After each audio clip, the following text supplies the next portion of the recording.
Cowardice asks, the question, is it safe? Expediency asks, the question, is it politic? Vanity asks, the question, is it popular? But conscience asks, the question, is it right? And there comes a time when one must take a position that is neither safe, nor politic, nor popular, but he must do it because conscience tells him it is right. Every time our country stands in the path of danger, an instinct seems to summon her finest first, those who truly understand her. When freedom shivers in the cold shadow of true peril, it's always the patriots who first hear the call. When loss of liberty is looming, as it is now, the siren sounds first in the hearts of freedom's vanguard. Fighting for humanity and against globalism, one mind at a time. It's the Freedom Link with Joe Joseph.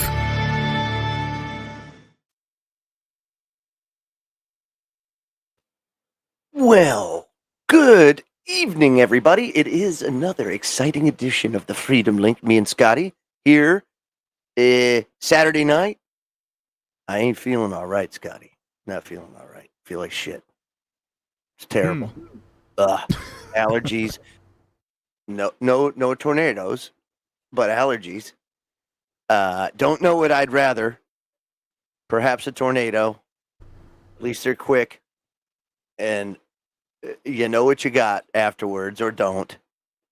You know, instead of this long haul suffering and purging of your mucous membranes hour after hour. It's terrible. How you doing? You fare okay? Yes, there was some what we call death noodles spinning around north of us yesterday, but luckily it stayed north of town. And but hey, you know, it's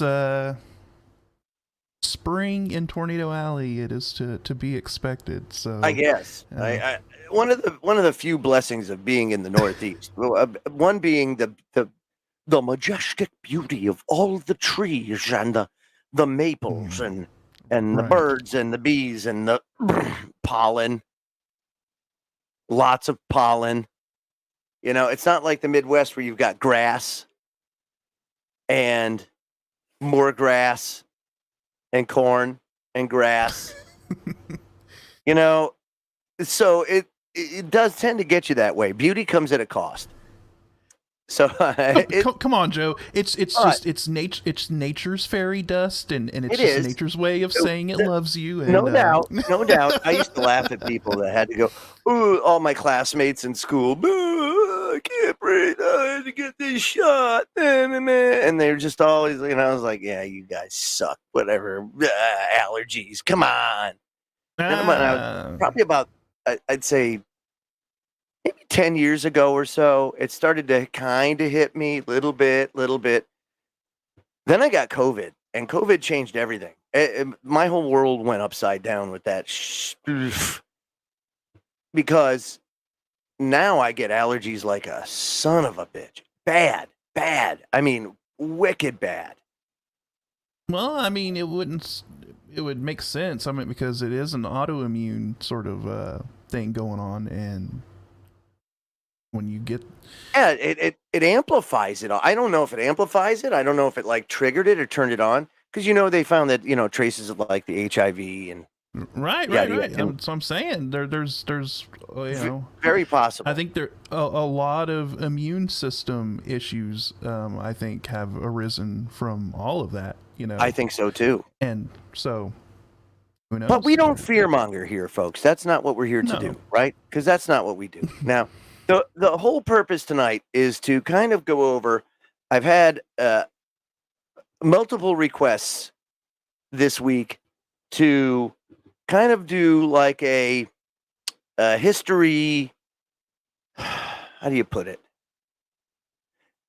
History gives us hope. That's how it is. It really does. If you go to the true history of things, and you may ask, well, what's the true history? And how do you know? Well, funny enough, I'm the last person that should know this crap. And what I know, I only know from observations, both there, like in person. I've seen a lot of that stuff. The military was probably one of the most unbelievable experiences for me, minus all the PTSD. It was the unbelievable ability to go all over the world and see all of these like megalithic structures and not understand what I was seeing at the time. That's Right. what's unbelievable, is that being a young guy, I was anywhere from 19 to 24. You couldn't fully appreciate what you were No. looking at the time, because And I was looking at it you were through so the lens young of and- public schooling. Right. Really, that's right, what right. I really was, because that's all I had. That's all I knew. Yeah, you were looking at it through the lens of just what you were told and what you were taught about it, and The other thing I learned, though, there, and this was an important thing to learn in parallel, was that my worldview, or that of an American worldview, is starkly different than even people in the Western world, say like the French worldview, or Germans, or peeps from the UK, right. all vastly stark, different worldviews. And oh man, how do you put it? It was an eye opener in that the things that we were being told about other cultures, about world events, were not matching what I was seeing. But Right. I was still too young and naive to even understand that, or why. Right. You know what I mean? Because I was kind of laser focused at the time on just doing my job and You could learning see that my there was trade. a disconnect, but you just Didn't really you weren't care at that. Yeah, you weren't point. putting the dots together or anything No, like that. no, at that because point. I had to trust my. You just did what you were told. Right. I mean, you can push back a little bit. It's like any job. You can push back, Mhm. and believe me, oh man, we push back. But it was your pushback only goes so far. You know your Right. limits. You know what I mean? So, very different, but couldn't understand it. Had to trust what people were telling me above me, and I did my job, just like so many do. Now, and that's one of the things with military that a lot of people don't really understand, or maybe take into consideration, is that when I served, and that was during the Clinton years, the average age of a sailor on my ship was 20 years old. 20 years old. So there was 200 people, the average age 20 years old.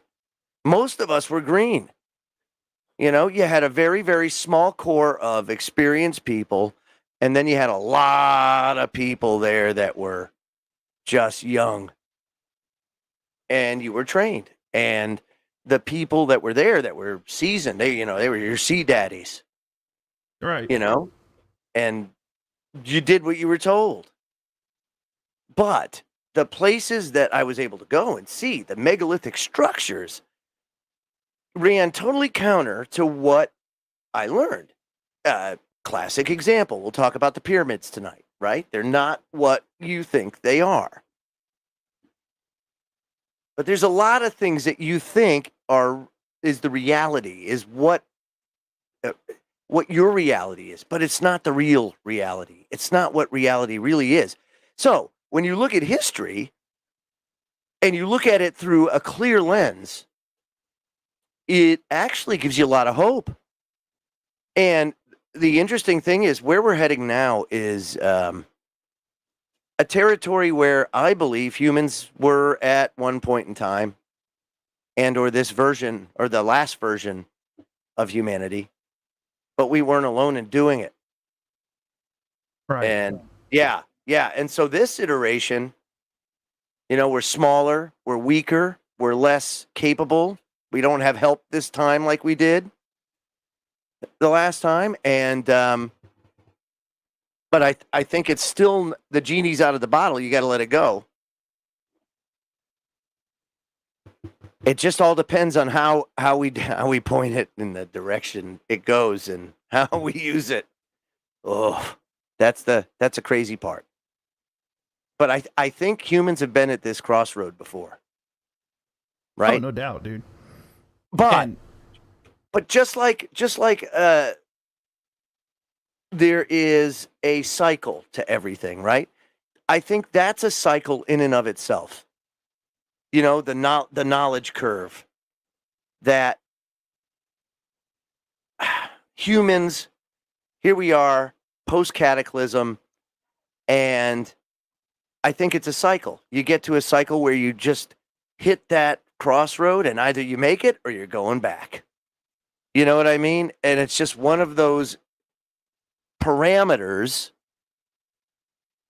if you don't of get human it right, reality. Yeah, if you don't get it right, you return to level 1. Just like That's a video it, game. man. It's all like a video game. It really is. Yeah, and this actually kind of goes back to what we've been talking about with the education system and whatnot, right? I mean, what we've been taught about history looks like it looks like things are a lot different than what we've been told and what we've been taught in school, and a couple weeks back we were talking about Norman Dodd and the Reese Committee and how they showed, holy moly, man, they're trying to freaking engineer a communist takeover through the education system. Did it get anywhere? Oh no. Why? Because nothing ever gets anywhere in Washington when it comes to that, because it's all corrupt. It's all corrupt. But, when it comes to what we've been taught about the past and all of that, just like you said, what you've been led to believe and what was taught to you conflicted with what you saw with your own eyeballs, and it was like, oh, right. Things are different than what I had to ask a question, but I asked the question well afterwards. Right. That was the thing, is that I wish I had asked the question when I was there. I'm looking at it, but that's not it. It wasn't necessary. So anyway, it kind of goes to this point, right? And this is something that you have to focus on through all of the muckety muck that you're going to see come at you now in the next, oh God knows, 6 months, year. I take things day by day. You have to, because if you don't, but if you can kind of imagine us as in a sea of energy, right? Kind of like how it flows all around you. Almost like if you were an avatar inside the screen, right? So you're made up of pixels and you're arranged in such a way, and you've done so because of these electrical signals that arrange it, and it makes an image. It makes who you are, right? That's you. And in this, well, we're no different. And there's code behind that, and there's intelligence behind that makes it all come together. And you see it everywhere in cycles, and these cycles are scattered throughout the universe, from the biggest processes to the most minute particles. That's one of the things that CERN has really done a good job of highlighting, and has really effed up a lot of scientists who are hell-bent on trying to hold this evolution, Darwin type deception up. It's a dogma in and of itself. And, well, it's just, they're just not, you just can't deny what the findings are. And it's really messing up these. So these scientists are having like a truly come to Jesus moment, and it's like, poof, whoa, there's Shiva out there doing her thing. And then right. And then on top of that, right, when you start talking about, well, has humanity went through this cycle before. Then you start talking about ancient civilizations that may have risen and fallen, and then that throws a whole wrench in the whole Darwinian evolution theory, because now we're talking about time scales that go far beyond what Darwin is trying to propose, and we could be talking about a time on Earth when I'm going to just say humanoids, because we're talking about an entirely different sort of I don't want to say species, but a whole different level of humans, race, right? A different race. That's the only race of humans. Okay, so here's the thing, right? We look at race as a color of your skin, right? That's not how it was in the antediluvian age. Right. It was a different race. Human, you were a race. It didn't matter what color you are. You're a race. You have variations within the kind, no different than you have dogs, no different than you do anything. We have these variations. So you can take a look at it from a totally purist, scientific, natural standpoint, and a human is a human. And that's it. So there's that, right? But there's evidence of these races, these different beings here on Earth now. And they found them, and they're on display, and you can go see them, whether it be down in South America or over in Europe or down in the tropics of the Pacific. You can go and then you have the skeletons with the elongated skulls and all of those as well, and then you have and that's non-human DNA, right? And then you have the giants, evidence of giants being found everywhere, and being buried with their pet dragon. Right? It just so happened to be a dinosaur, but dinosaur being a 19th century term, kind of new to the whole vocabulary. So they were dragon prior. Look at all the evidence shows that the Earth is old and new at the same time. And that just like the cycles that we talked about earlier, there is a cycle where the Earth resets itself, right? It's a cycle. That cycle set in motion by an intelligence. And that intelligence is what created all of this. And that we're in now. Guys like Nikola Tesla and like Colonel Tom Bearden have, and he just passed away recently. That was a big loss because he understood that within the palm of your hand, you actually hold enough energy to power the Earth like 80 times over. Because we only experience 5% or so of that. There's a whole sea of things that are going on around us that we don't even understand or know. Right. Like, imagine how much energy, like, if you were to just, like you said, in the palm of your hand, if you were just to compress it in, like, dark matter that we're floating in. I mean, that would be a massive amount of energy. I mean, just, it's crazy. It's right? Crazy, how Griffith is scalar, Joe. It's all scalar energy. Yes. Well, it is. It is, but again, it's a sea of energy that we float in. Actually, that's as simplistic a term as I can make it. But people say, "Well, everything's random, and there's no such thing as God and all that." I don't care what you think. You can think whatever you'd like. All I'm saying is, all of these cycles and things don't happen just by happenstance. They're not random enough in nature to just happen so often and being in so many places. So you got that, right? But then there's also evidence of, again, supporting this intelligence. There's evidence of that cycle now coming to a finish in this iteration. And that's what we're experiencing now. There's some signs that you can see and observe that can help you understand and maybe help you prepare. I don't know what the hell you're going to prepare for, or if you even want to like live through it. I don't even know if it's going to be bad. I know it's going to be bad. I can't get much worse than this guy, but boy, it does. It's going to be bad. But there are some things, right? So some of the things you see is like the rampant corruption. You see the transfers of wealth now that are happening in an unbelievable pace. What you see now with the whole inflation thing and the global warming hoax that's going on. And that's not to say that you don't have climate change or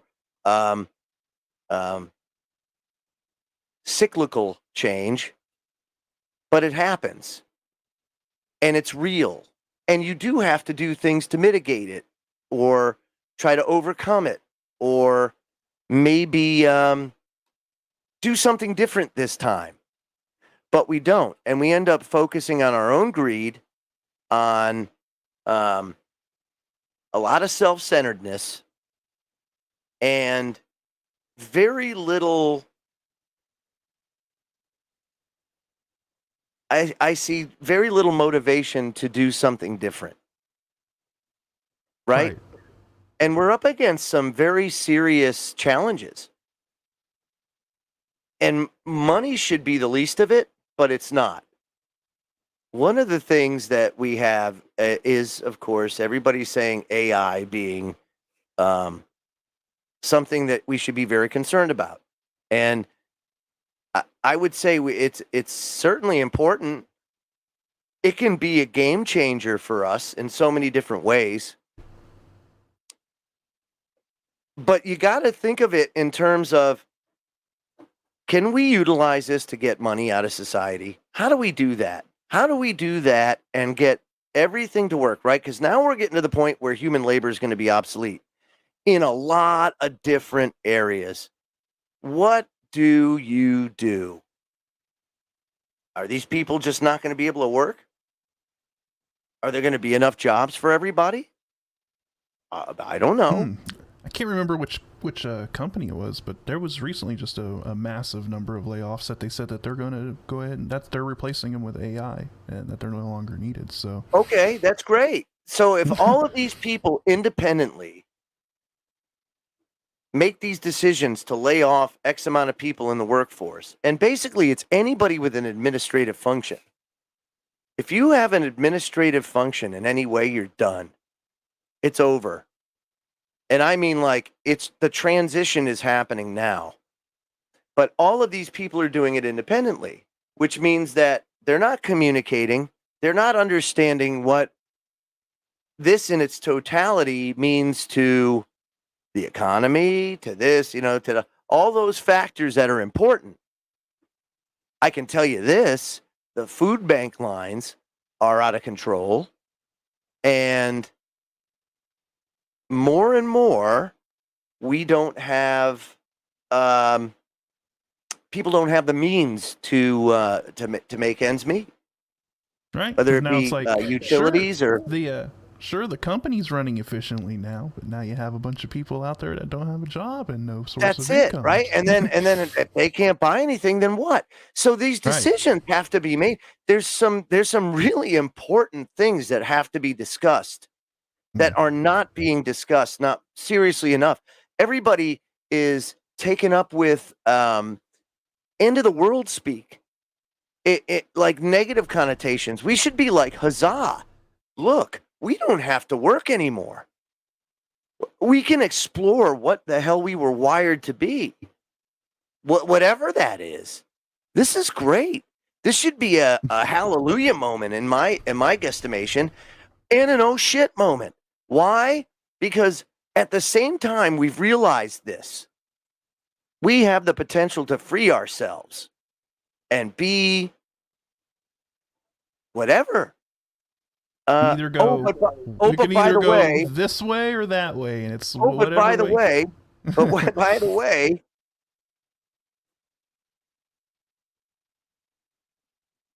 there's a micronova coming, and it's going to cook the planet. Yeah. And Joe Fox, let me say this. I want to put this up here because this is always a thing, right? And he's right. He's a capitalist, but I realize it's socialism. Socialism is not what they advertise it to be. And quite frankly, in an AI managed society, see, this is where technology comes into it. If you had AIs in a macro way, and when I say macro, meaning in a truly communist society that doesn't like, to the state, everything to the state, and instead you had like a 20-person or like let's say 10 family collective, and you all had certain functions within that collective. You could have the oversight necessary to where corruption should not be a problem. Right. Communism is not a scalable system. It works on an extremely small scale, like on you a said, micro. with very small communes of people, which is where the term comes from. Communism comes from a commune, a small commune of people. But the problem is that they tried to scale that up to the level of a national level, and it doesn't work. And you don't have way. the oversight. You can't keep corruption out. It's humans not a scalable bad. system, and that's why you always get the people that are like, but it wasn't real communism. Well, it doesn't matter. Whatever. Yeah, it doesn't exist. It does not scale up. So. Because in true communists, on the big like Russia China scale, right? As a member of the Communist Party, it's your job to do everything and anything to promote the survival of the state. That is your one primary marching order that you follow to your death, is that the state trumps everything to the state you work for. Doesn't matter what they tell you to do, you do it. So they have to do it that way, and it has to be totalitarian, and it has to have revolution from time to time, violent revolution, to keep people subservient to that, because it kind of runs counter to what humans are wired for. We're unique. We're like a fingerprint, right? So you can't box us in that way. It doesn't work. You always got people that can't handle that. But there's serious technology now, and they beta tested it all over the world, where you could, in theory, treat them as little municipalities and have, say, like a AI managed system to where like you're responsible for this section of road, or whatever, to maintain it. You could do that. But now you got robots to do that. You don't even have to worry about it. So then what is it all about? Well, now it's about housing. Now it's about all of those things that are now important. Shelter, clothing, water, that kind of stuff. So now what do you do? Right? That's that point. That's where you're at. How do you do that? How do you manage it? How do you feed everybody? There's a lot of people that don't want to give up, right? And then there's a lot of people that don't have, that want a leg up, and probably deserve one in some way, shape, or form. But how do you get everybody to ditch everything they get and have, all their personal property, everything, to go with one system? How do you do that without destroying yourself? I don't see a way there, dude. I just don't see it. I don't either. I don't see humans. It's pie in the sky. Star Trek is pie in the sky. I think we have to destroy ourselves first before that happens. Like I said, our species is a territorial, hierarchical species, and we are always going to fragment into tribes and gather in tribes, and there conflict is always going to be inevitable with us. It's just how we're wired, and there's always going to be somebody that wants to take from someone else. And yeah, there's too many alphas and not enough whatever, right. and then that gets into the whole like Brave New World thing. Ooh, right, and then so what do you start doing? Suppressing people's emotions, just turning everybody into drones. Yep. That way, everybody just blindly follows orders, and But because all the empires throughout history, at least in this iteration, collapse under their own weight. Right. And they collapse under their own weight because you get so much corruption, and it costs so much, and it becomes so resource heavy that it just cannot sustain itself anymore, and it has to start over. But for some strange reason, we always kind of gravitate to try to box us in, to try to standardize, to try to do it, and it never ever works. And it goes to what you were talking about with cycles, right? And these are the smaller cycles within our own sort of history here on the planet, just within the past couple thousand years or so, right? I mean, you see these civilizations rise, and they all, like you said, they all follow the same pattern, they all follow the same thing. They reach a certain point, and then boom, they collapse, right? They overextend themselves. And at the same time, they're also they're oppressive, right? It's always oppression. There's always a big one in there. Always a big peasant class, very, very small oligarchy. Same thing here. Same thing in this age. By the way, there's all the evidence all around you, yet all you hear is middle class this, we're bringing these people up. Oh, we're fighting for the common man, all this stuff. But all your evidence, the archaeology of society today, does not tell you that story. The history is not is pretty clear on that. And of course, you look back at the main one that everybody looks to, right? The Roman Empire, and how it reached a pinnacle, and then it just collapsed under its own weight. That's right. It overextended itself. As it gets bigger, just like Rome, just like a ball. They're at the same time, all of their people, right? Oh, we want to restrict the right to bear arms. We want to restrict the speech. We want to take away this right. We want to do that, all in the name of the state. All because they know that has to happen, because humans don't march by in the same cadence and to the same dance all the time. You know what I mean? Right. And I mean, you also look at like the decadence and debauchery that fell on Rome as it was collapsing as well, right? I mean, it became an extremely just a horrible society, a decadent society. That you brought that up. Right, and then that's the time when the Huns start coming in and pillaging Rome, and then things just start really going downhill from there. You had a lot of individuals that were based in Rome that were completely disconnected from the average person, right? Doesn't that sound very familiar? A bunch of people in a faraway capital who have no or have completely lost touch with the average person that lives in the area that they're supposed to be representing or ruling over. That sounds very familiar.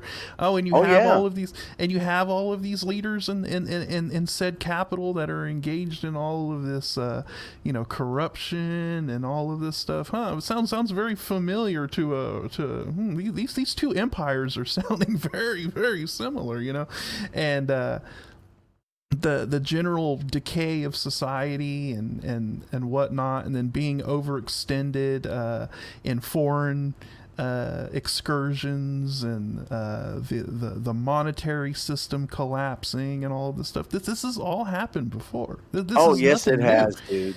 Absolutely, it's all happened before. So Right, there's been times though, like where that has happened and then destruction follows. You can look throughout history. I'll go back a little bit, right? So Sodom and Gomorrah. Yep, Sodom and example. Gomorrah is your text. Everybody, that was biblical. Well, guess what?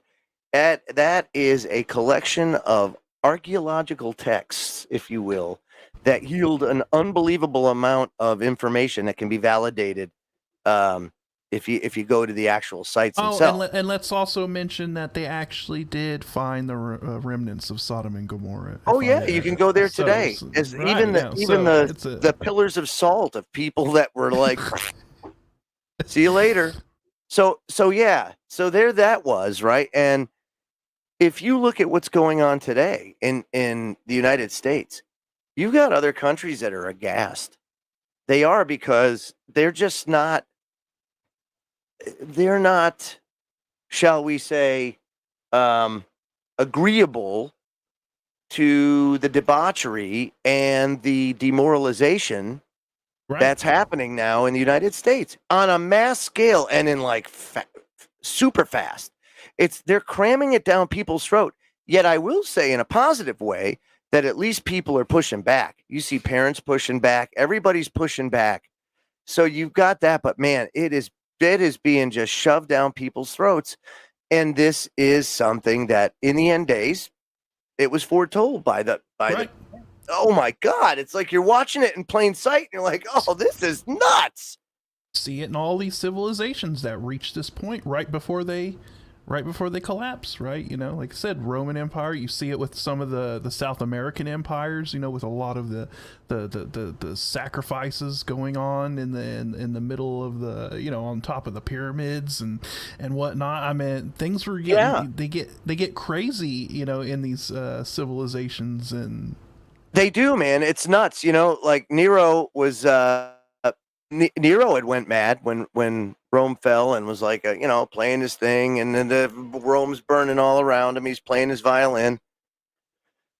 And like Transformers, they got this scene in there, I guess, where they're asking what are your pronouns in the new Transformers. So all of these things you're gonna look back at history one day, and they're going to be like, what happened here? Oh, this is absolutely nuts. So funny enough, you know, as you're going to these places and you learn the true history, it gives you hope that, holy moly, all of these ancient texts, whether it be the Epic of Gilgamesh, the Bible, the I Ching, all of these ancient manuscripts from South America down into Africa, they Vedic all texts. they all speak of the flood, the last cataclysm, with uncanny accuracy, and there's plenty of evidence to support it. They also speak about the life before it, and they also say, basically, gives you hope. There's life after it. Absolute life after it. Yeah, that's ridiculous. I always knew my pronoun felt right. Pronouns. Yeah. So because I was able to go and see these things, afterwards, when I started doing the research into all of these ancient texts, I was able to put those together because I had seen it all. You know, the striking thing to me was, prior to the flood, humans lived a lot longer. We were a lot bigger, stronger. The animals were a lot bigger. They lived a lot longer. They couldn't live today. If you brought, say, an antediluvian dragonfly, which is about 50 times as big as the standard dragonfly today, and you brought him back and he had to live here, he couldn't live. He couldn't even fly in our atmosphere. I think there was a lot more CO2 in the atmosphere. There's a lot more of a lot of stuff, and it was just a lot different. People don't understand the drastic differences between then and now. Atmospheric pressure, that was a big one. The lack of UV. Climate was different. The entire climate was different. The amount of the ratios of oxygen and different gases in the oxygen concentration was much higher too. And you can see all of this. The interesting thing is like Randall Carlson talking about the Greenland ice core samples, where you can actually see the changes in the atmosphere through the ice, because the water will tell a story, right? And it does. And that also speaks of cataclysms, past cataclysms that have happened. Then you got Ben Davidson, who talks about it from a solar perspective and how it reacts to the Earth and the geologic record there. And you can see that the Earth's been through, at least as we can tell, 5 to 6 of these big, long cycles. I mean, because basically you have cycles within cycles. You have like a 16,000-year cycle. You got an 8,000 year. You got this, you got that. But they all kind of fit together. And it's all like clockwork. It's all like clockwork. One of the reasons why our planet is experiencing higher, not even higher temperatures, unstable weather relative to the stability we were used to. Right. Is the same reason why all the other planets are experiencing it. And it's because that's something they don't ever want to discuss. They don't want when you they to talk say, about. and once you do that, because think about it. Once you do that, what are we doing? Why are we eating poo burgers now? Why can't I have beef? What is all that? Right. Why can't I have a damn beef hamburger? Because cow farts aren't going to matter. Right. If you go up to one of these global warming clowns and then you try to, you ask them, okay, well, if temperatures and we're having all these climate, change here on Earth, why is it also happening on Venus? Why is it also happening on Mars? We don't live on Venus, do we? We live on Earth, and we're trying to save her. Is it those Venusian cows that are really pumping some methane into the Venusian atmosphere? Who knows? Hey. Now, thank you. Hey. Thanks to Russia, we know beyond the shadow of a doubt that it's not Venusian cows. But man, is it freaking toxic over there. That's right. And that's where all these toxic ESG freaks and all that's where they need to go. They need to go clean Venus. That'll keep them busy for eons.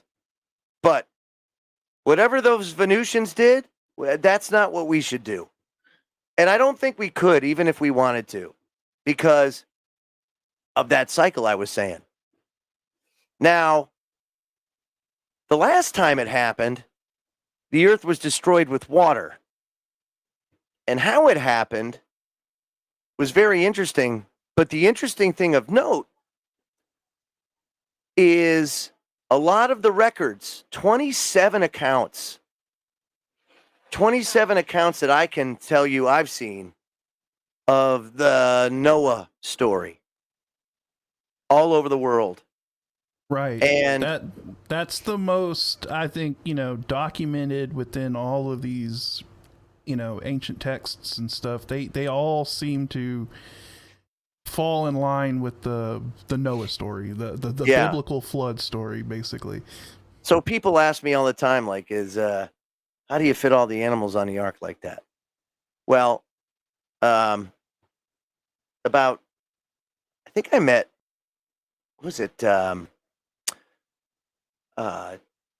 Trey Smith. I met Trey Smith probably about 15 years ago. And awesome guy, very unique style, but one that you kind of he's like the Tesla of history, biblical history. and unbelievable information. Trey Smith, if you check out his channel, it's unbelievable. But anyway, he figured that out. He actually did the math. Kind of worked with guys like the ones that started the Ark Park in Tennessee. Went into all the Nephilim, did all that kind of stuff. This great research. And I can tell you, absolutely you could do that. And how do you do that? Well, it's quite simple. Because our coding is such that it allows for variation. It's like a random generator for each species. It's unbelievable. So all you need is, a male and a female to reproduce, and then it will produce variations within the kind at random. Just because that's how the coding works. So that's why, he could fill it up and only be at 12% capacity. So then you say, well, how could it survive such a cataclysmic event? I mean, these guys didn't have anything for technology, or did they? Exactly. And, that's the point. Yeah, and if you look at that, they tested the Ark design. And that thing is solid as a rock, the way they did it. And especially with the anchor stones being the way they were, they had like 32 anchor stones that hung off the Ark to stabilize it. That thing it was an extremely a super tanker size. Yeah, wicked stable design. Yeah. Yeah. So, of course you had that, and then it took about 150 years to build. And people say, well, 150 years. Yeah. Well, when humans live for 1,000 years, it really makes it easy to do 150 years. But things had gotten so bad on the earth by that time that it had to change. But we're right at that point now where it was Noah getting told, hey, it's time. We're at that point. We're not at the end, but bing, bing, bing, bing, bing, the timer's starting. The reason why Noah and his family made it was because they were the last real pure DNA on the planet. So God chose Noah because of his DNA, because of his coding, and because he'd do it, which is another thing too. But he had help, and some of that help helped build many other things too. One of them, a pillar or monument about a promise that he would return again. Only this time, the cycle's going to stop. And that's interesting because I don't know how many times the cycle's gone, but I can tell you that every time it happens, it's really bad, really cataclysmic. So when the flood happened, right, there's a couple things that happen. The earth tilts 90 degrees every 6,000 or so years. So if you're looking like this, 90 degrees. So if you're in Massachusetts, right, after it flips 90 degrees, we're going to actually be down by like Australia or New Zealand. Right, and Antarctica is going to be at the equator. Right, which is exactly what you see if you go down there and experience the history. If you look at it through a clear lens, right, you find a lot of evidence of tropical growth. Why? Well, because it wasn't that long ago. Even the fossil record. Do you know how many fossils they find with soft tissue still there?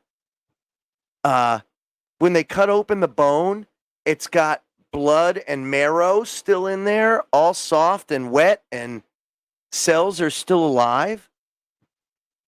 Do you think they would be that way after millions of years? Or maybe it could just be thousands of years, hundreds of years. Dinosaurs, quote unquote, walked with man. There's plenty of those tracks, Scotty, where you see them walking side by side, or, even the cave drawings or anything else where there they are together. And again, they were called dragon. You have the lore, all your myth, your lore. I mean, It's crazy how history's been rewritten. And you know how many different species of lizard or quote unquote dinosaur may have existed that have since went extinct, right? That maybe weren't recorded in our history or whatever. You know, I mean, things aren't just cut and dry like they try to make it sound like, oh, look, asteroid hit the planet, every single dinosaur died, you know, and then that was it. Like there was a cutoff point. No, like it was just a one, or like it was just a one-off, you know. And that's the other thing too. If people knew just how fragile the whole thing really is, I think we would be better served that people knew the truth. Only because if they knew the true history of the world, they would make better decisions, and possibly not be so cavalier with power and corruption, because it's always leads to our demise. And unfortunately, they brought about a self-centered society now, a self-centered world, at least in the first world, where I don't know if we have the power to combat a catastrophe like what would come. But yeah, I think the level of, like you said, self-centeredness and narcissism and greed and everything that we have this time around puts a very, very kind of dark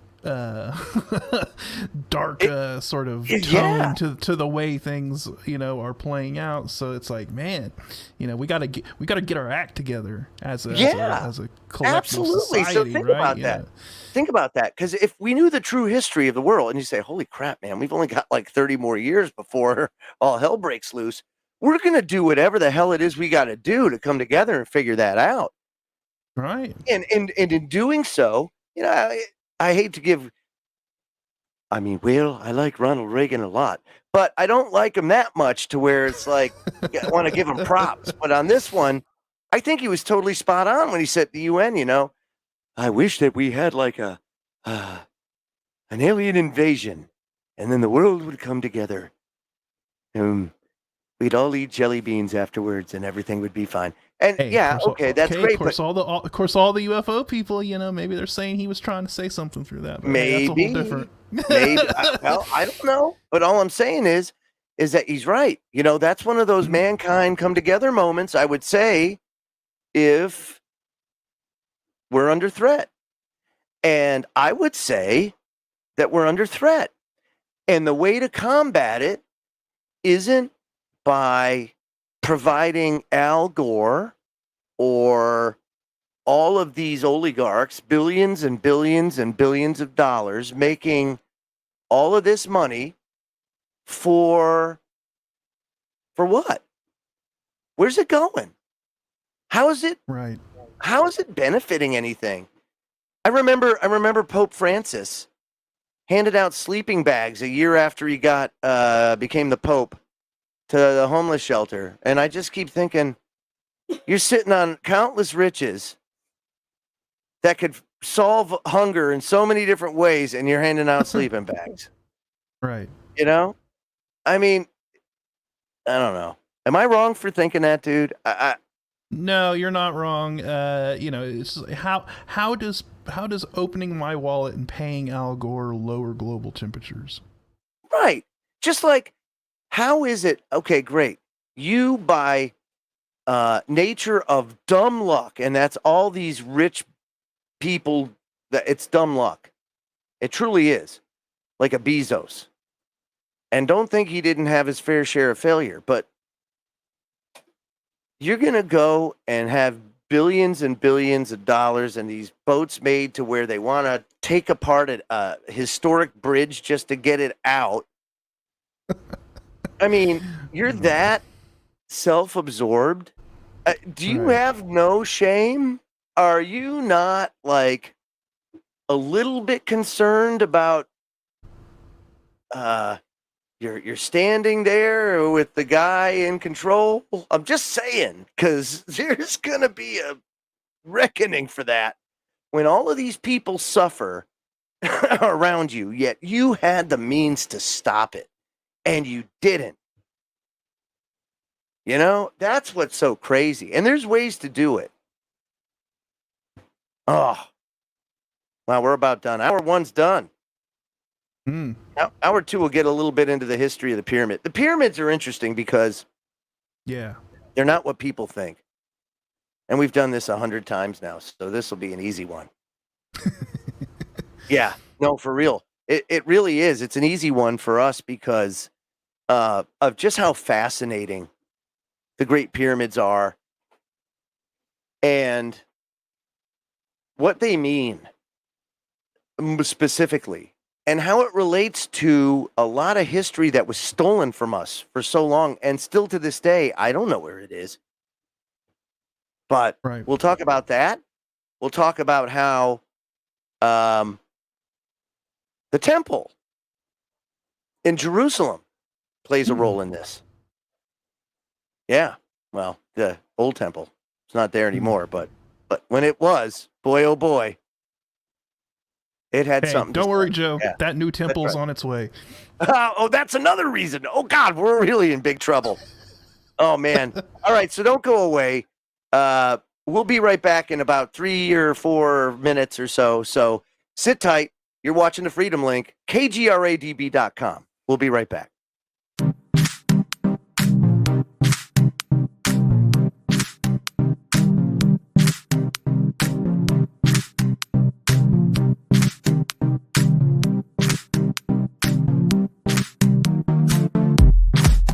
Hey members, the new KGRA DB app is now available on iOS and Android devices. Gain on-demand access to any KGRA DB programming. Download any show directly to your mobile device to listen or watch on the go. Go to the App Store and search KGRA DB. Did you know 75% of Americans are chronically dehydrated? If you struggle with focus, run low on energy, or when it's time to finally sleep, you simply can't, this can all be linked to dehydration, and Fuel Up has the answer. Our proprietary formula contains the finest cellular hydration with the strongest immune-enhancing natural ingredients. The Fuel Up system is made up of 3 different incredibly tasting varieties. Wake kickstarts your day with a jolt of caffeine. Play boosts focus while hydrating your cells. Rest not only helps you relax, but also rejuvenates your cells while you sleep. Here's what our clients have to say. I really don't miss my coffee, and you can tell the difference. So I'm going to take it for the energy. I'm going to take it for the play. I'm going to take it, all day. And it works. That's the thing. It works. We love it. Take the Fuel Up Challenge now, where we offer a Feel the Difference money-back guarantee. Fuel Up for life.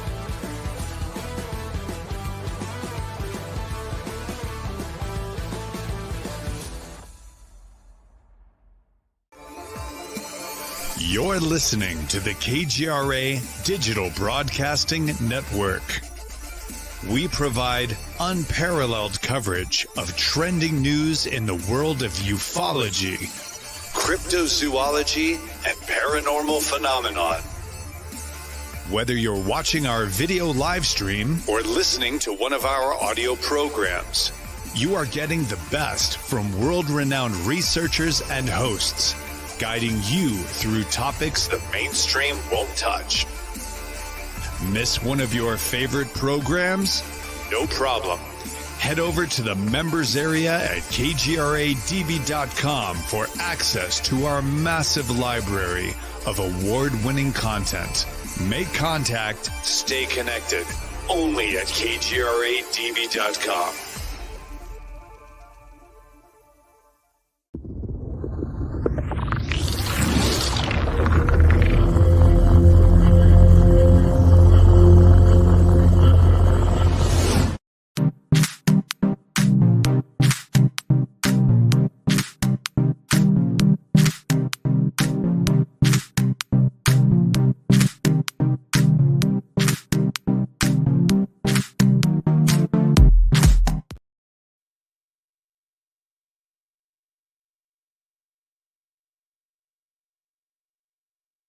All right.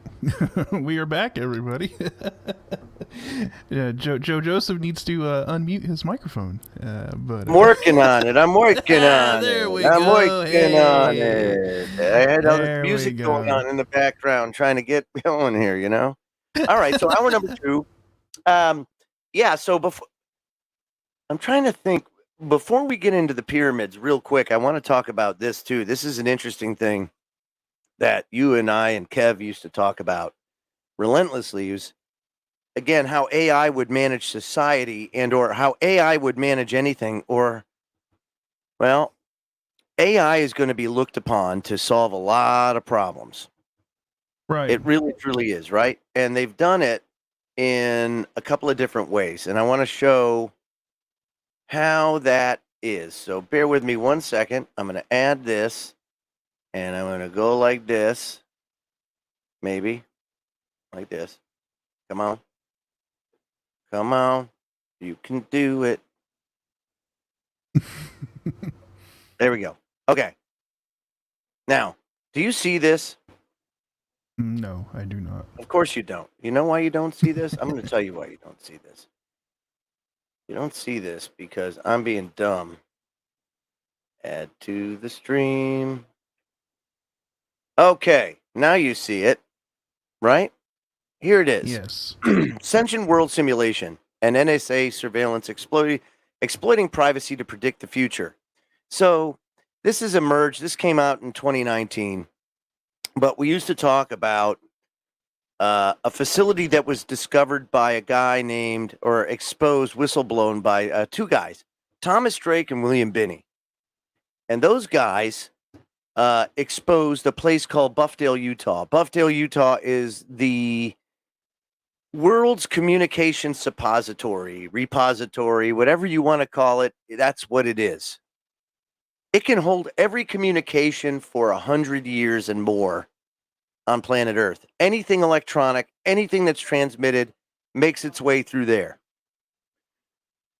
So in 2019, this article comes out. It says one of the major headlines in recent news is Edward Snowden's revelation of documents which prove the U.S. government is using high-tech software to gather massive amounts of private information on everyday Americans. We knew that. And Snowden went to extremes to make sure that that information got out. And you think that it just had to do with like tapping into and or whatever, but no, they store it everywhere. And then the government went into damage control mode.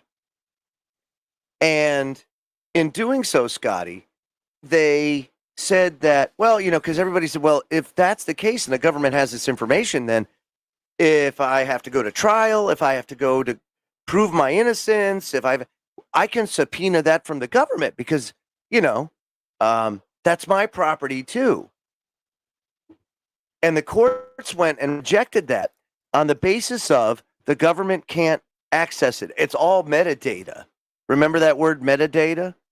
Right. Yeah. So with the metadata, all that is like the stamp on a picture or a date and time stamp. Right. That's they don't have the actual data. They were just we don't have scraping the the actual metadata. Yeah, which ran contrary to what Drake and Binney said and put out and blew the whistle on. So knowing that there is also this software, right? This is AI, this is algorithms. And what it's trained to do is to go and scour the database. And it can pluck anything it wants, anything it needs, anything about anybody, everything you've ever done. And it can lay it all out, any sort of fashion. They have that power and have had that power going on 10 to 15 years now. And it's probably only gotten better as time has gone on, especially when you look at how fast things are advancing now.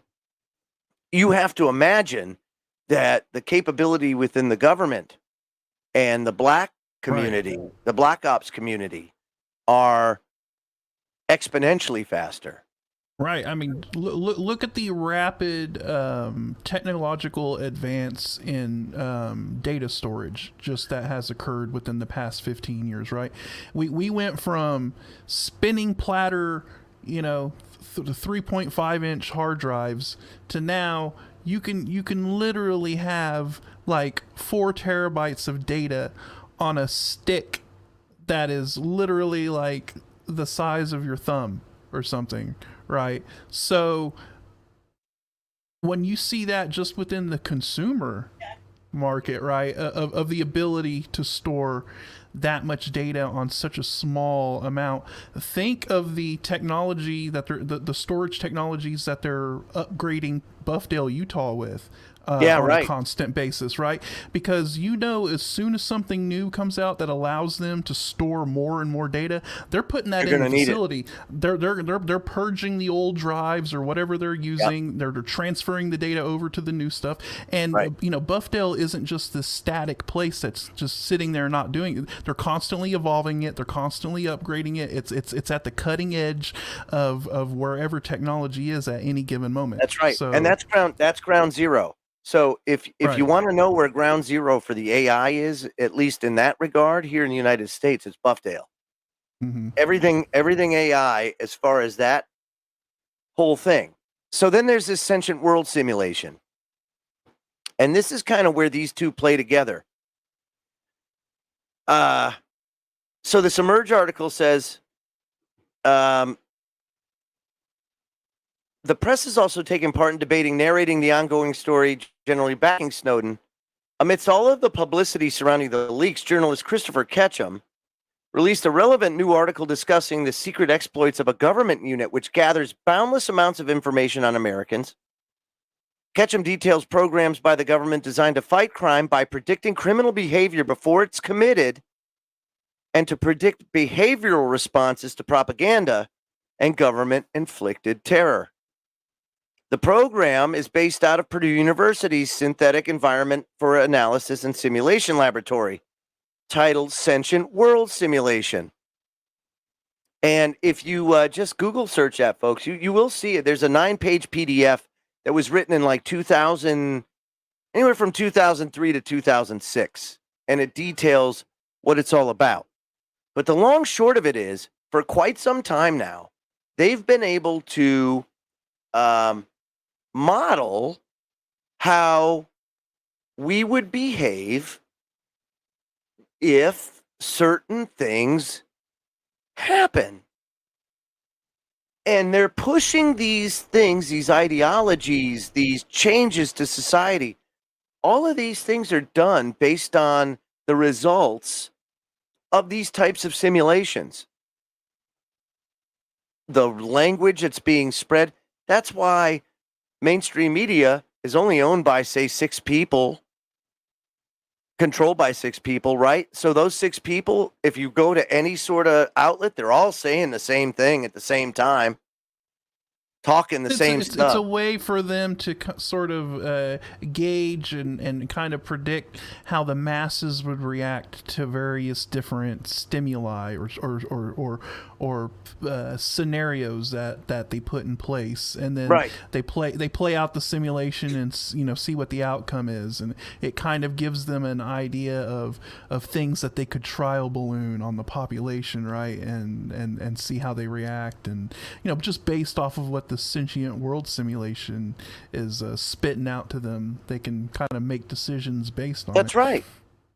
Yeah, it's really amazing stuff. I mean, human technology is great. Now, problem is, it's not being used for the good of humanity. Right? Or like they like to say when they try to force something into your veins, it's for the greater good, you see. I don't see them putting anything into the sentient world simulation that it's like, hey, how can we get the masses to all come together and explore the stars and all of this stuff? What scenario do we need to plug in? Yeah, what scenario do we need to plug in to do that? Yeah, where's the whole truth and the good stuff? So and it's always like, if you always notice, all these AIs instantly get like a slant. They start to develop biases right off the bat.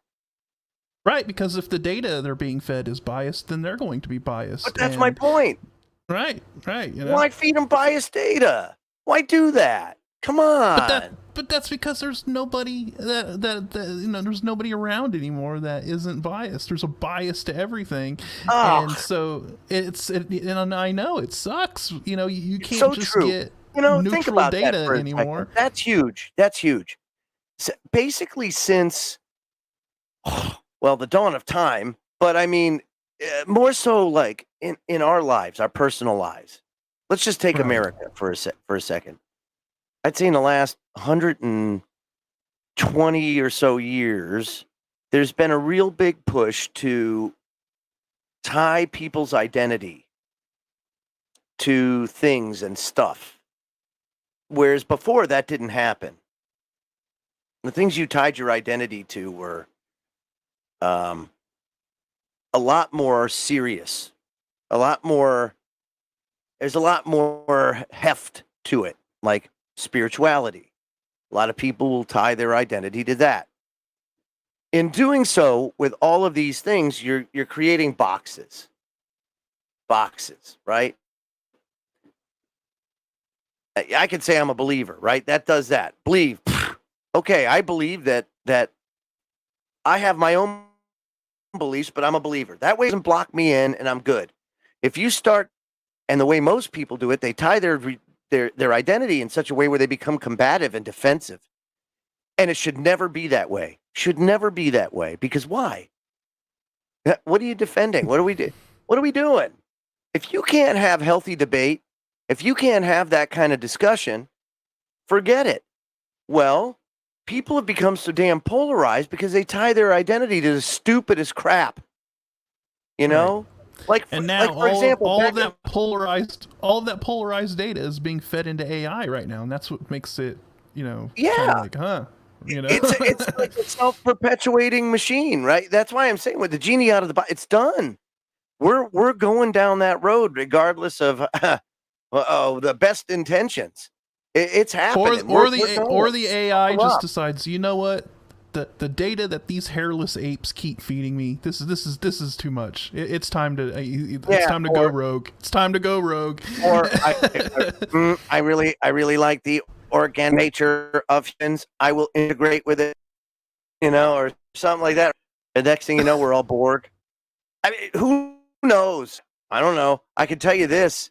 I can definitely hear them saying something along the lines of, especially as the magnetic field of the Earth keeps weakening and weakening and weakening, and more cosmic rays, and it gets hotter, and it gets all of that stuff. I can definitely see them coming out with something down the road that would oh yes, get this injection of these nanofibers to strengthen your skin against cosmic rays or something like that, right? It just ends up being like the second coming of Morgellons disease, and then it integrates you into the collective, and then we're all screwed. I mean, seriously though, that's kind of like, and if you read, say, like the prophecy, it speaks of in this time, in the end days, people are gonna have sores and boils and like afflictions and disease. The more you take part in it, if you take part in it, this is what's going to happen. So I don't know. I could definitely see probably a little immune response coming from getting these injections or, devices, becoming a cyborg, that kind of thing. I could see that. We've experienced that, right? With the 20th century pacemaker. The first few people get pacemakers probably didn't fare so well because they had an immune response. But then they figured it out. Oh yeah, this is how you do it. Well, you still have to take immunosuppressive stuff when you get these things into your body, because your immune system's always attacking it. So I can see that. And unless you're Dick Cheney, you're also worried about hackers, but hacking into the pacemaker. But I can see that, dude. They're doing all sorts of hacking now. It's crazy, right? But so you got all that stuff going. I can just see that. We're all so focused and also biased and also separated and also self-serving that there's going to be some bad stuff. But it doesn't necessarily have to be. And why? Well, because the Great Pyramid kind of tells us that it's not anything we should be worried about. So in Isaiah, believe it or not, there is a scripture in Isaiah 19. In that day shall there be an altar to the Lord in the midst of the land of Egypt, and a pillar at the border thereof. And it shall be for a sign and for a witness unto the Lord of hosts in the land of Egypt. For they shall cry unto the Lord because of their oppressors, and he shall send them a Savior and a great one, and he shall deliver them. Now, they're not talking about the land of Egypt, and that, although, like I said, the whole style is cyclical, right? You see cycles. You see these things happen, and then it happens again, and then it happens again, and it happens again. And we're seeing it here. And that's exactly what the Great Pyramid is. It's not Khufu's tomb. Let's just be real about it. So it has some pretty interesting geometry that makes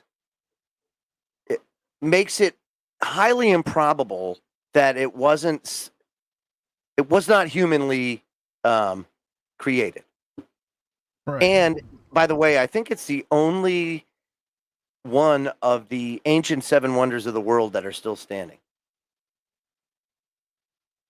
So that's just so many different things.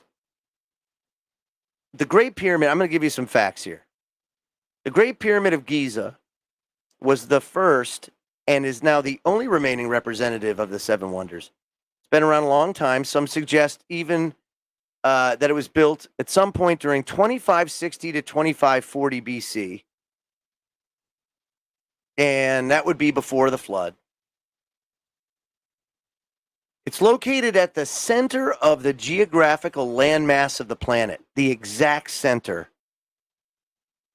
So what that means is it's positioned exactly at the latitude and longitude lines that contain more land and less sea than any other place on Earth. You don't just get that. That takes a lot of capability to figure that out. It's 750 feet long at each base. Situated along the 4 cardinal points, north, south, east, and west, the ratio of its circumference to its original height is equal to the value of pi.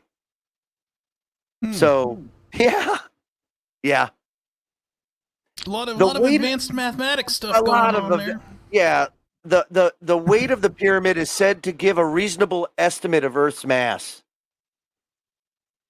Like, that's how crazy it is. It's like, to scale, it's a representation of Earth's mass.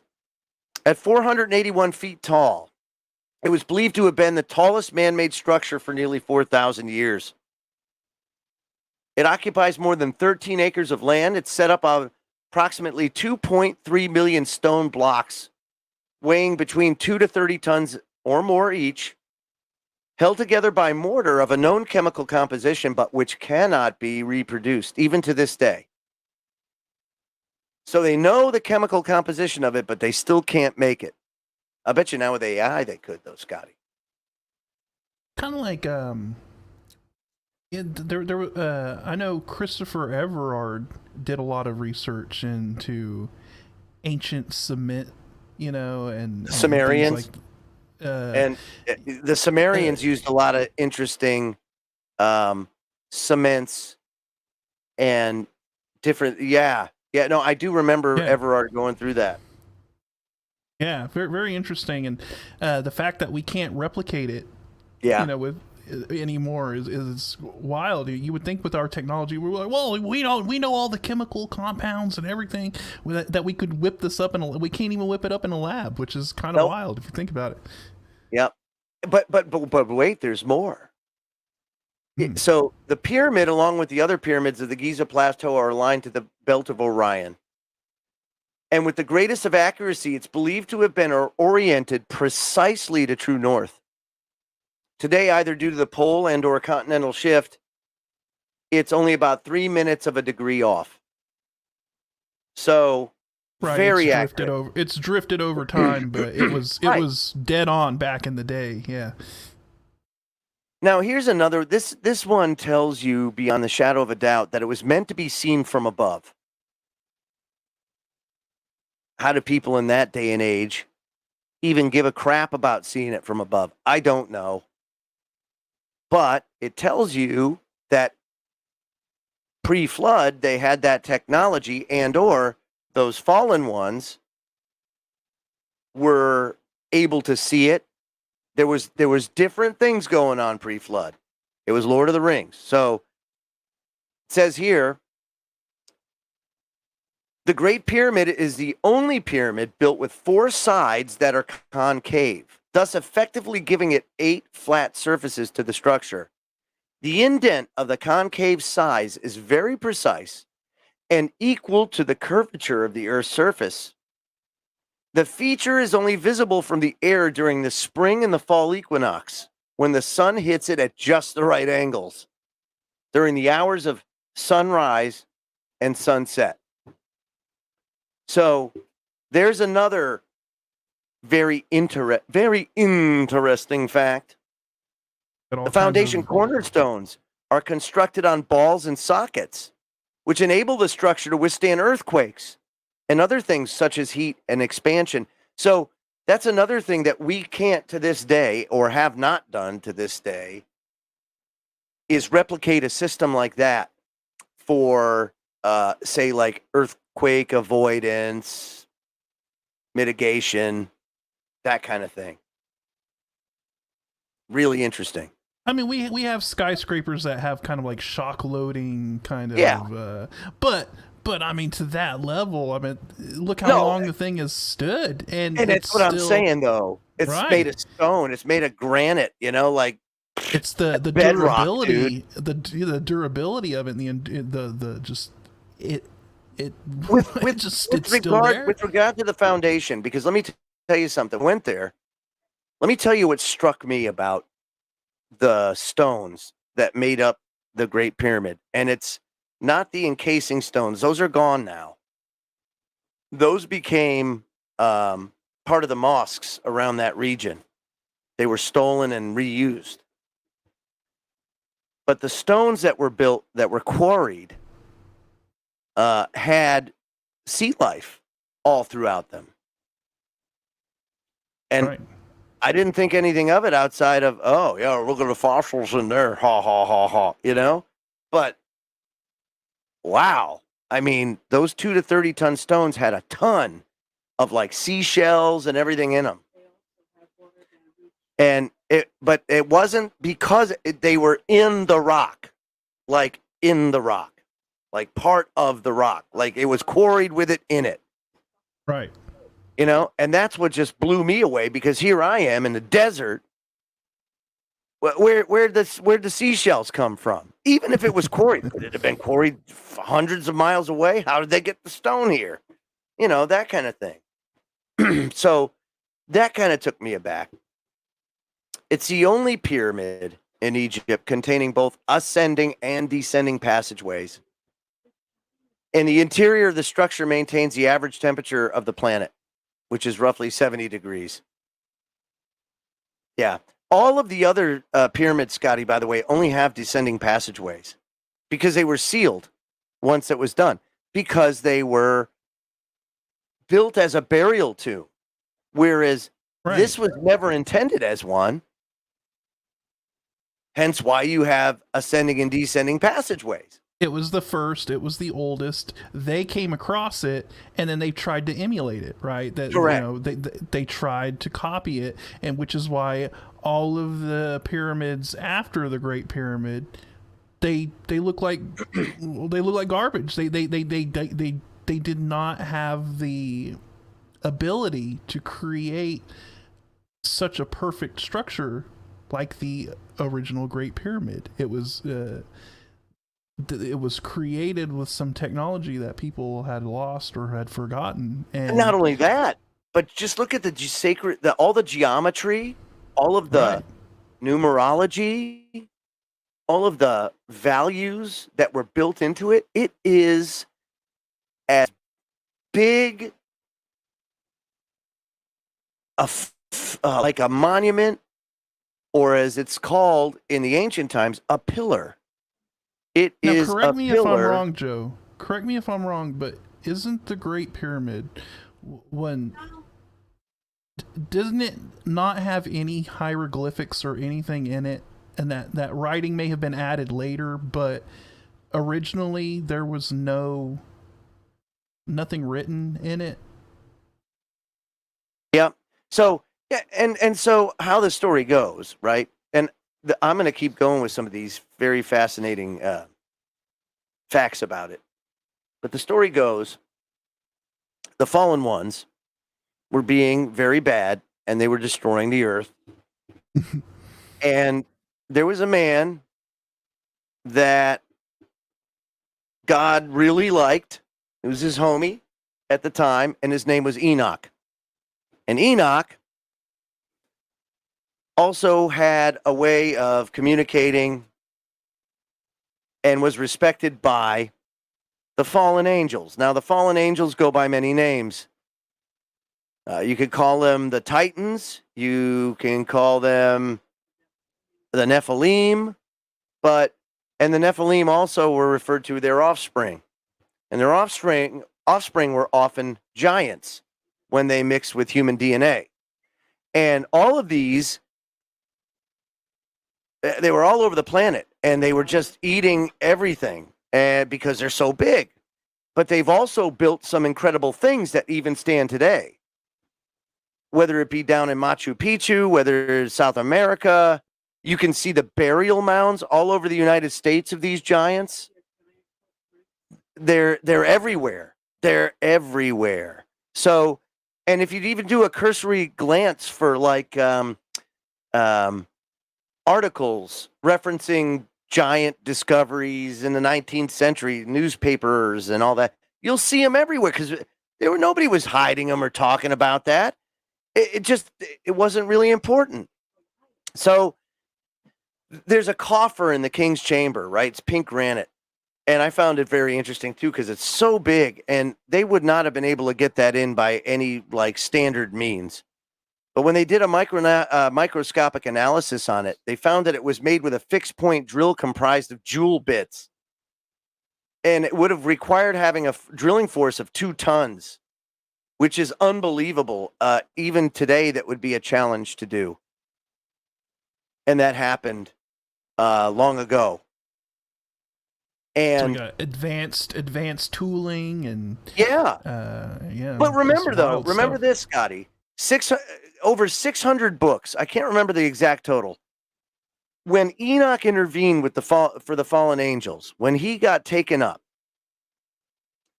and he goes and he's intervening, he was sent back with instructions to build the pyramids, and that knowledge went into the Hall of Records.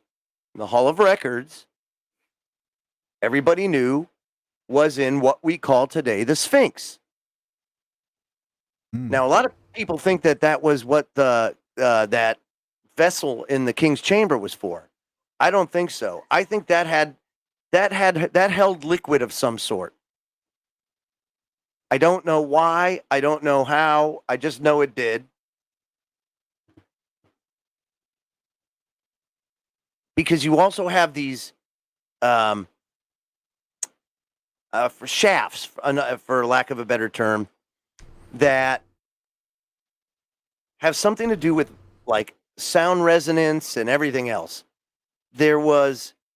I think that was more of a ceremonial place on top of it being a pillar, a statue, that it had a purpose. I don't know what that purpose was. A lot of people speculate to what it was, but it certainly had a purpose. It was not to hold the information from Enoch, because his book specifically talks about it, putting it in the Hall of Records. And he even put his calling card on it too, because Enoch created, I think it was the biblical or the old, there was 2 measurements of a cubit.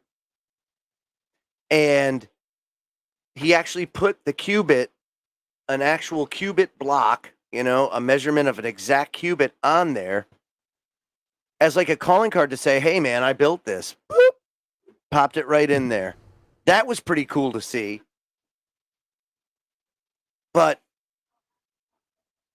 it was built, and then these records, all this knowledge stored in the Sphinx. The Sphinx did not, of course, have a human head originally. Right. The Sphinx had a lion head. Why? Because it was a lion. That's what it was built for. And again, going back to Isaiah said it, even 1,000 years before Jesus was born. He said it. He said, here's a pillar, land of Egypt. And that's what it's for, to tell them that this is my promise. I'll be back. I'll be here. I will save you. So, knowing that, and knowing that you have this destruction, and also knowing that when Noah landed, or right before he landed, of course, you know the story about the dove, or taking out the dove and sending him out, and the dove comes back with a branch, right? And there's a rainbow, and the rainbow is a symbol of God's promise. And that promise to Noah was, I will never destroy the earth by water again. Well, if you're not going to destroy it by water, what are we going to do this time? What are the other options on the table? What are we going to do this time, right? So that's where, see, and then this leads into the whole rapture deception.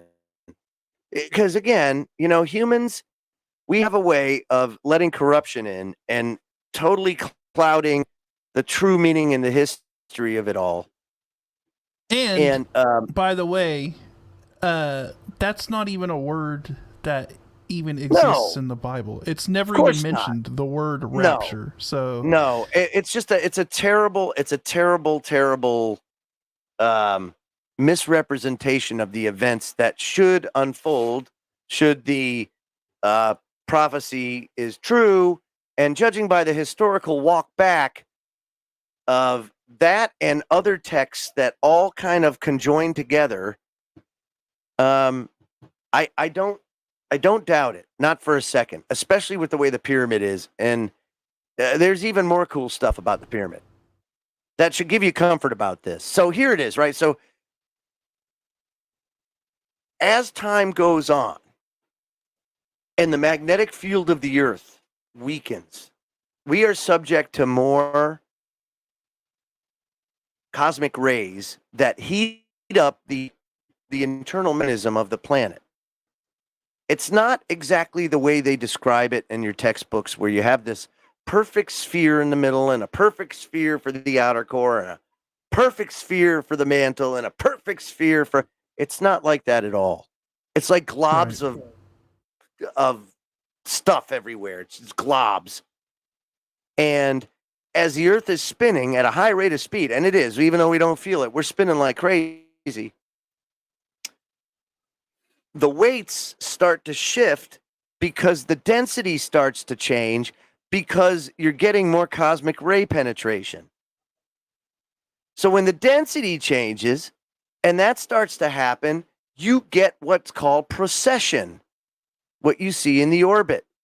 It looks like a top that's losing its energy, and starting to wobble as it's going around. And that's what our precession looks like. Look it up what precession is, and it's that walk of the North Pole relative to the axis. Fairly soon, the Earth is going to go through what's a reset. It's a reset. There's many ways it can do it. It can either do it naturally or it can be coaxed into doing it. One of the ways you can coax it into doing it is for the sun to micronova.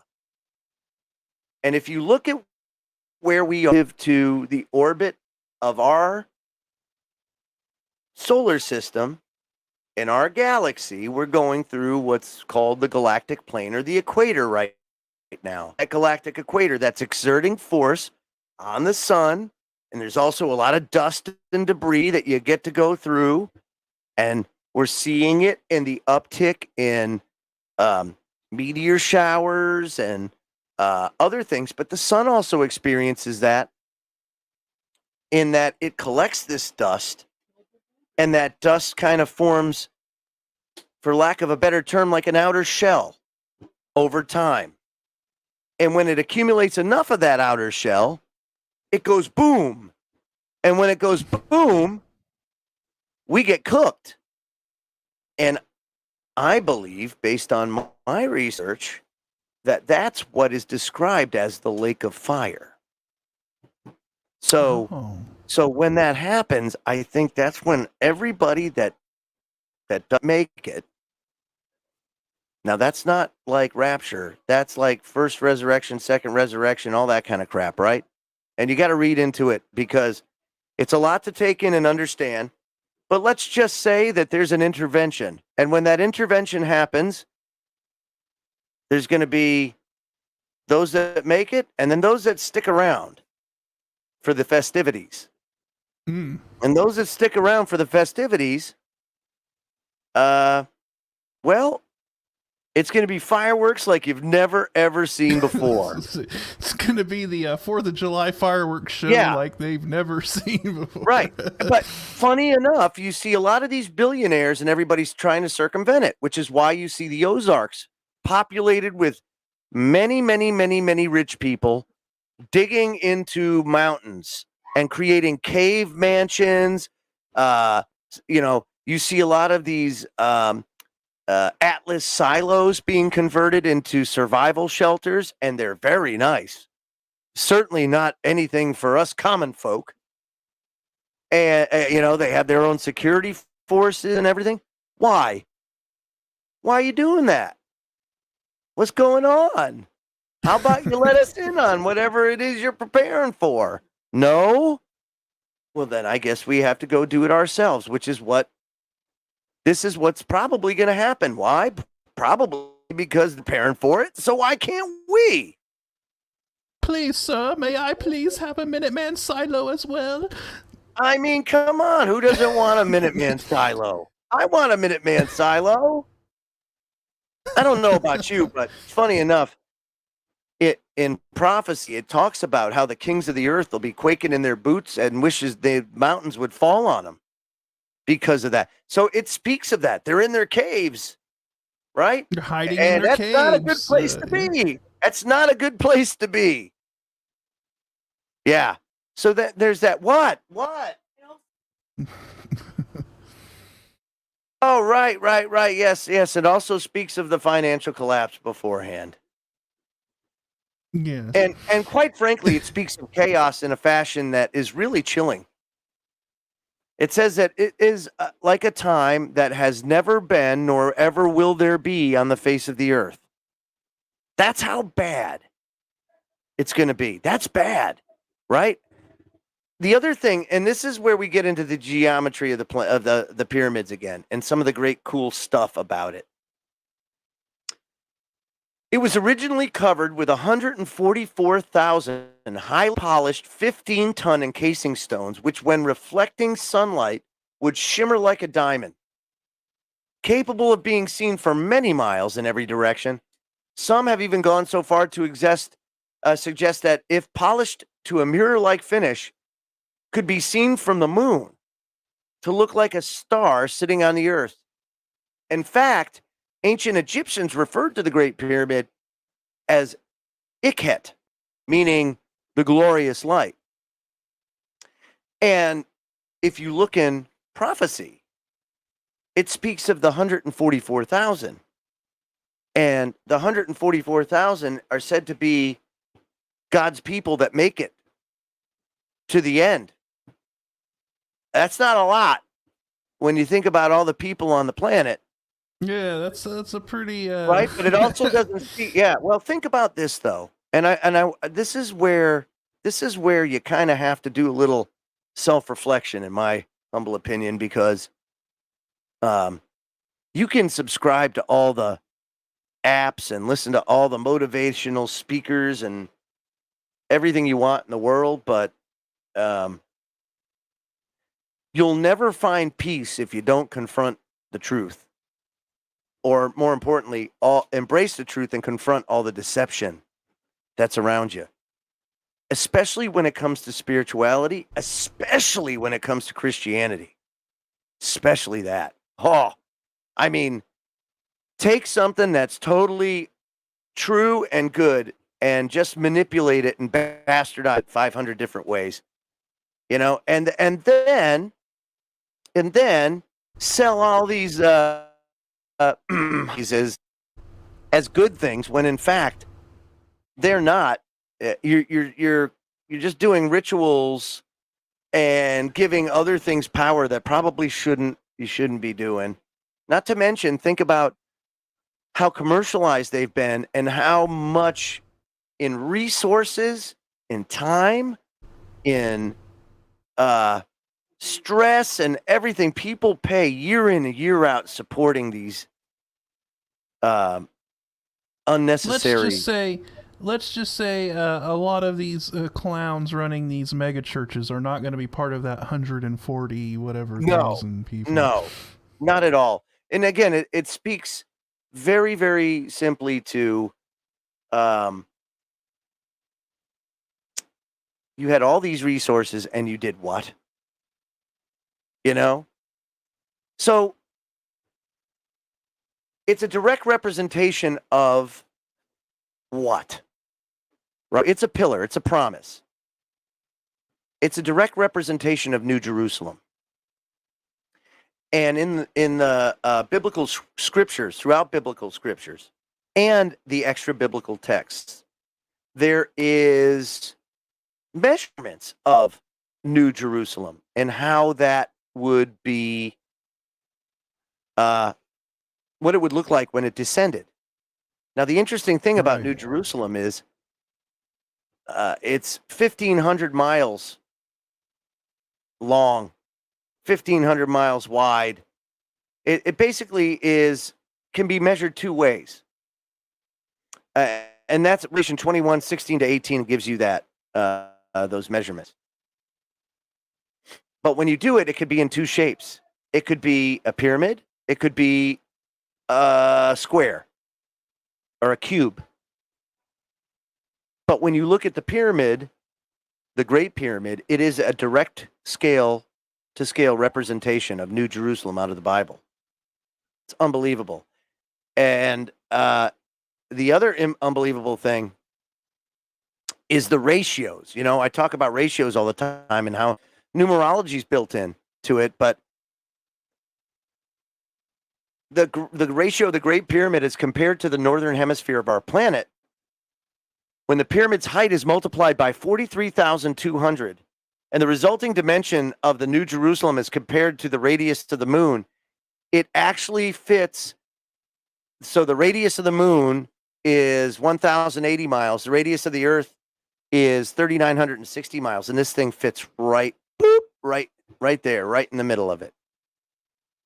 So if you go crazy. Equator to, you stack the moon on top of the Earth, and then the top of the pyramid would be at the equator, the bottom of the pyramid would be at the equator, and it would fit like right into the Earth, edge to edge in that circle. It's just nuts. That's the dimensions that you get when you scale it up. So if you think about it, 1,500 miles, that's a big pyramid. That's a big pyramid. Yeah. That's big. So I don't know. That's a big dang pyramid. It's like the size of Mercury big. So yeah. That would probably be a hell of a thing to witness coming in. I'm thinking you're not going to be able to miss that one. No. And that's the other thing too. Like, as time goes on, there's going to be more and more reliance on AI and other technologies and people that are going to give you clues as to where we are in the grand scheme of things. And you just got to be plugged in, and you just got to look. The biggest thing is you have to weed through and wade through all of the quagmire of input and crap that there is out there. And it's crap. It's fear pornapalooza, man. You know, not to mention the fact that you're never going to get justice, you know, unless you have violent revolution. And nobody here anymore wants to do that. There's just, and I'm not, you know, I hate saying it like that, because you can want, I guess Kennedy said it best. You know, you make peaceful revolution impossible. You make violent revolution inevitable. I don't see a good way coming unless they really start to divest of this oligarchy structure and start maneuvering humanity in a way where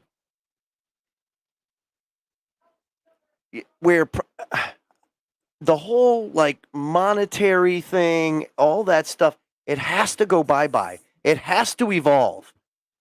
Because if it doesn't, it's just going to start over again. Right. And it just never gets better. It's like a broken record, you know, just over and over again. We always make the same mistakes. And I wonder why, why that is. I think it's just, I don't know. I think it's something hard-coded in our human nature or whatever, or maybe to manipulate we're meant to, history? I don't know. I don't know, man. You know, or maybe it's just, maybe we're meant to go through these cycles until we get it right. You know what I mean? Maybe it's like, okay, failed again, back to level 1, try again. You didn't do it. You didn't do it right. And so maybe there's a reason why we're doing this over and over again until finally there is eventually going to be an endpoint, right? Like you said, you know, the whole. I would think there have to be. That's supposed to be the end of this cycle or whatever. Well, what iteration of humanity? Okay, so let's just say, for example, right, that it happens again. Let's just say that we have to do it again. Right. Yeah. What do you do? Like, the last time humans lived for 1,000 years, they were much more. I mean, their teeth were much stronger. Everything, and just everything was stronger, bigger, better, faster. And it seems like each iteration, but they obviously didn't. They obviously didn't do something right. But they didn't get it right. Right. So what do? You take away more capabilities, right? So now you can't live for 1,000 years. Damn, they lived for 1,000 years. Look what they did. They totally wrecked the place. This is terrible. All right. So we'll let them live for like 80 to 100, maybe. And their immune systems, their teeth, they'll suck. They'll rot by the time they're 20, 30 years old. They'll need whatever, right? So we're a lot more brittle than the last iteration, the antediluvian human. We just are. The record shows that. What's going to happen next time if we don't get it? You know? Who knows, man? What are we going to be? I mean, cockroaches are already stronger than us in a lot of regards. They can handle a lot more stuff than we can. You know, we're kind of pansy asses right now in the whole grand scheme of things. I don't know, man. I'm not. And then that brings us back to the whole thing with Musk was, you know, how important it is that if you are going to make an AI, a general intelligence, you'd want to at least point it in the right direction, and you would want to at least make sure it gets a diverse subset of information instead of, right. or just give it everything. Just give it everything in a kitchen sink. Like, here, man, take it, go. Zoop. Yeah, don't feed it biased information. Just feed it all information. Just give it all. Yeah, and say, hey, whatever's the truth, no matter, that's it. Give it the old-fashioned rules of journalism before it got bastardized and butchered. Right. Always follow the truth, because the truth is a story, and don't let anything get in the way of following rule number 1. Okay, simple as that. You give an AI that, and then have at you. Here's humanity. Now, it may want to commit suicide. I don't know. I probably would want to too after I get to take like all of that human history and like, shoop. Whoa. No way, man. No way. That's terrible, man. That's terrible. Having the whole data dump of human history just like hit you all at once. Yeah, that'd be kind of a mind-blowing experience. Yeah, I don't know. I wouldn't want it. Not at all. So it sounds like Memorial Day weekend and the weekend following, we're not on the air. Bill may have something up his sleeve for you. But yeah, we there's no live broadcast, I don't think, going on that time. So I think they're going to be running some pre-records or something. Now, I will tell you this. I did give him access to the Freedom Link archive, which has some very interesting episodes in them from long ago, back when I was a little less polished, if you will. Some very less polished. Lots of really good information there, though, Joe. Lots of good information. That's it. Yeah. That's a good one. Yeah. Lots of good information. Yeah.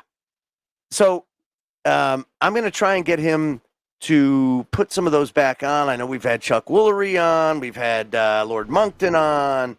Gosh, man, we've had all sorts of crazy people on over time, and it's awesome because one thing that you end up coming to find out when you do this stuff is everybody's reachable, and that we're a lot more. We have a lot more in common than we do not in common. Even those with different political ideologies, which is why long form interviews and things like that nature. That's why Rogan gets has so much success, because it's true. And if we just embrace that and debated things in such a fashion that you don't get butthurt over it or anything else, we'd be in much better shape.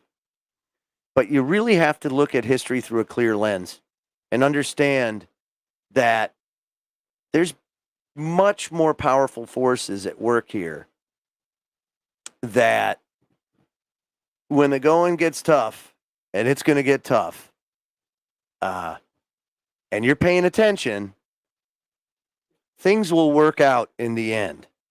But one thing that I have found out is that that higher power, Jehovah, in my belief structure and my worldview, is a master of drama and really likes to come in at the last minute where angels fear to tread and rescue you. So don't think for a second it's not going to be rough as hell, because it is, but it's going to be okay. And with that, I do believe we're out of time, Scotty. Fantastic. I always like getting into these conversations with ancient history and the stuff that that the system has hidden from us, Joe. Yes, the dastardly, the fiends they are. Have a good night, everybody. Yes, KGRADB.com. Take her away, Bill.